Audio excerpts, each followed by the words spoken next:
Shalom, shalom, shalom. Selamat pagi masyarakat iman yang dikasihi oleh Tuhan. Hari ini kita diberikan satu minggu yang baru lagi. Kita percaya bahwa ketika kita meminta, Tuhan akan menjawab. Ketika kita berdoa, Tuhan akan mendengar. Ketika kita mengetuk, Tuhan akan membukakan jalan. Mari bersama-sama kita pujikan Kidung Jemaat 460, Kidung Jemaat 460, bait pertama dan yang kedua. Kidung Jemaat 460, bait pertama dan yang kedua, jika jiwaku berdoa.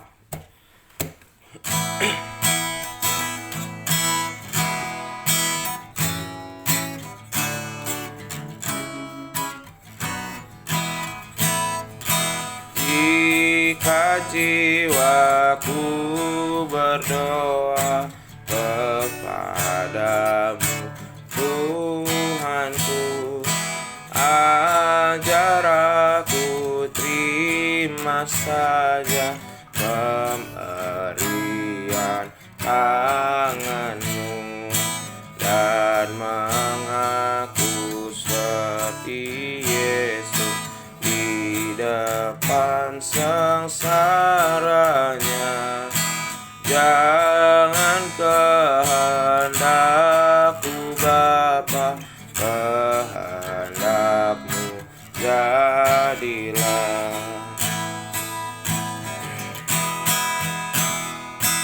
Apa juga yang kau timbang baik untuk hidupku, biar aku pun setuju dengan maksud hikmatmu, menghayati dan percaya walau hatiku lemah.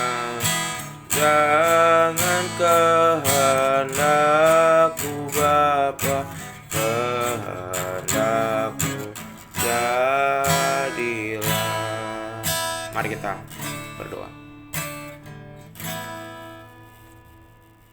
Tuhan, apa yang Kau timbang baik untuk hidup kami hari ini, biarlah kami mau belajar selalu setuju dengan apa yang Tuhan kasih.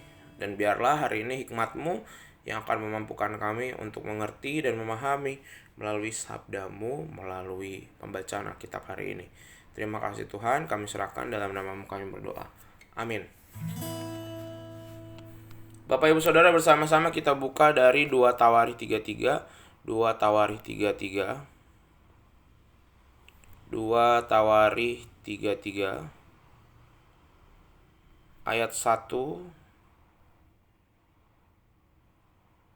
sampai yang ke-7. 2 Tawarikh 33 ayat 1 sampai 7. 2 Tawarikh 33 ayat 1 sampai 7. 2 Tawarikh 33 1 sampai 7. Dengarkanlah sabda Tuhan. Manasye berumur 12 tahun pada waktu ia menjadi raja, dan 50 tahun lamanya ia memerintah di Yerusalem.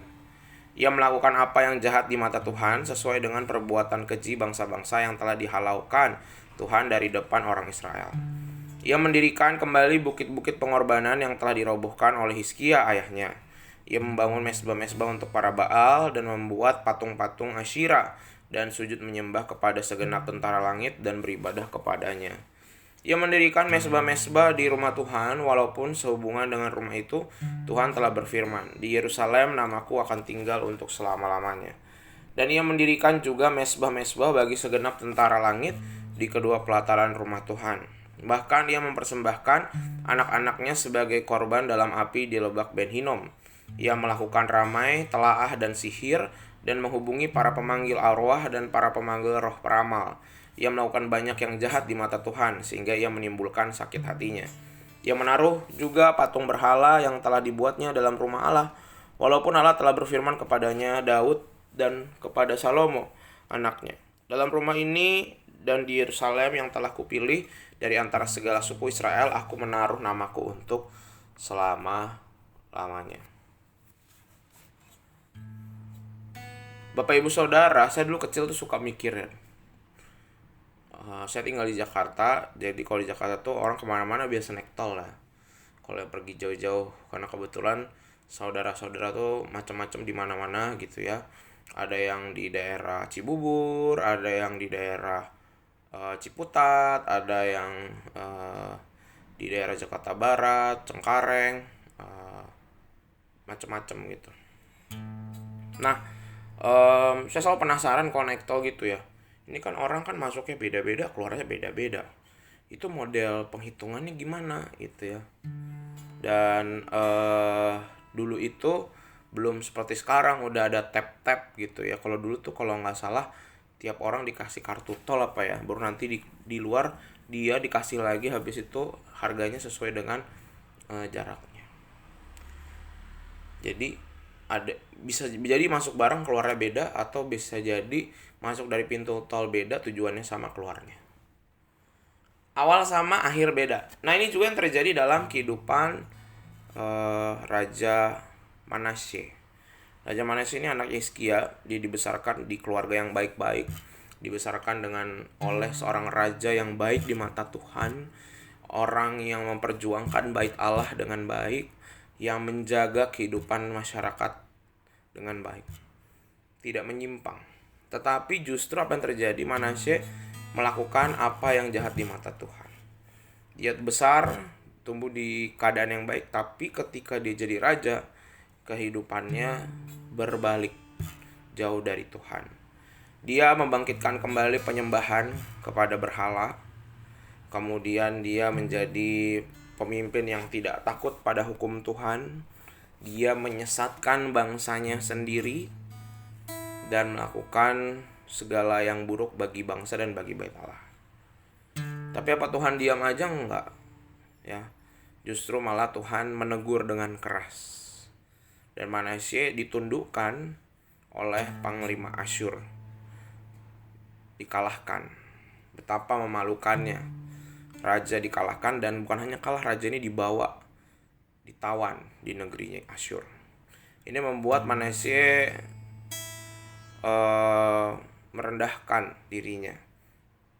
Dia menyadari bahwa oke, saya sebagai raja ternyata saya salah banyak nih. Tetapi apa yang terjadi? Tuhan memulihkan di akhir hidupnya. Jadi kalau yang lain banyak yang bagus di awal, jelek di akhir. Kalau dia jelek di awal, bagus di akhir. Nah Bapak Ibu Saudara, kita nggak pernah tahu ya kehidupan kita hari ini. Tiap orang itu mengawali hidupnya beda-beda dan mengakhirinya beda-beda. Ada yang sama-sama baik, akhirnya berubah jadi jahat. Ada yang mungkin awalnya jahat, tapi ujungnya jadi baik gitu ya. Dan itu yang terjadi dalam kehidupan kita, kehidupan anak-anak kita, orang tua kita, saudara-saudara kita. Dalam satu rumah aja bisa beda-beda. Dalam satu rumah bisa jadi saat ini belum tentu semuanya baik, atau mungkin saat ini sama-sama baik, tapi nanti setelah ini beberapa 5 tahun, 10 tahun lagi kita jadi jahat, bisa. Atau kebalikannya, di rumah ini mungkin kita beda-beda. Tuhan, kenapa sih kok anggota keluargaku ada yang jahat gitu ya. Tapi kita nggak tahu nanti 5 tahun lagi, 10 tahun lagi, mungkin dia diubahkan. Sehingga kita nggak pernah tahu tentang hidup. Jadi kita nggak boleh sok tahu. Hari ini kalau ada orang-orang yang menyebalkan, tugas kita mendoakan. Kita percaya bahwa dia bisa diubahkan. Dan ketika kita semua keadaan baik-baik, kita berdoa, Tuhan tolong jaga.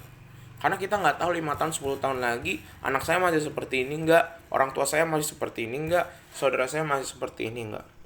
Biarlah kita belajar untuk Tuhan yang mengatur kehidupan kita. Jangan paksakan yang tidak bisa dipaksakan.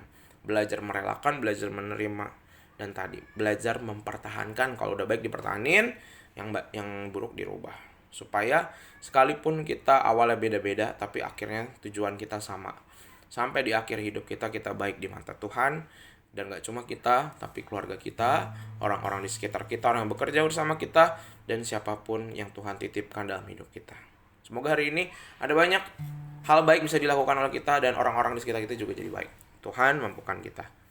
Amin. Mari kita berdoa.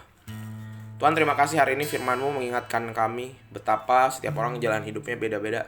Ada yang lempeng lurus tapi nanti belakangan ada berantakan. Atau ada yang sekarang berantakan tapi nanti akhirnya lurus. Tuhan, kami mau belajar memahami bahwa tiap orang beda-beda. Kami tidak bisa paksakan standar kami kepada orang lain. Kami harus belajar berserah bahwa waktunya Tuhan yang terbaik. Kami nggak perlu ubah orang lain, cukup kami urus diri kami sendiri. Bahkan dalam keluarga kami, ketika mungkin anak kami mengecewakan, mungkin keluarga kami tidak menyenangkan, mungkin saudara kami tidak bisa diajak bicara, mungkin orang tua kami melakukan hal-hal yang tidak terpuji. Tapi kami percaya bahwa waktu Tuhan terbaik. Ajarkan hari ini kami lebih banyak nerima dan kami percaya hal baik akan datang. Kami serahkan, hanya dalam nama-Mu kami berdoa. Amin. Selamat pagi, Tuhan Yesus memberkati, tetap bersemangat.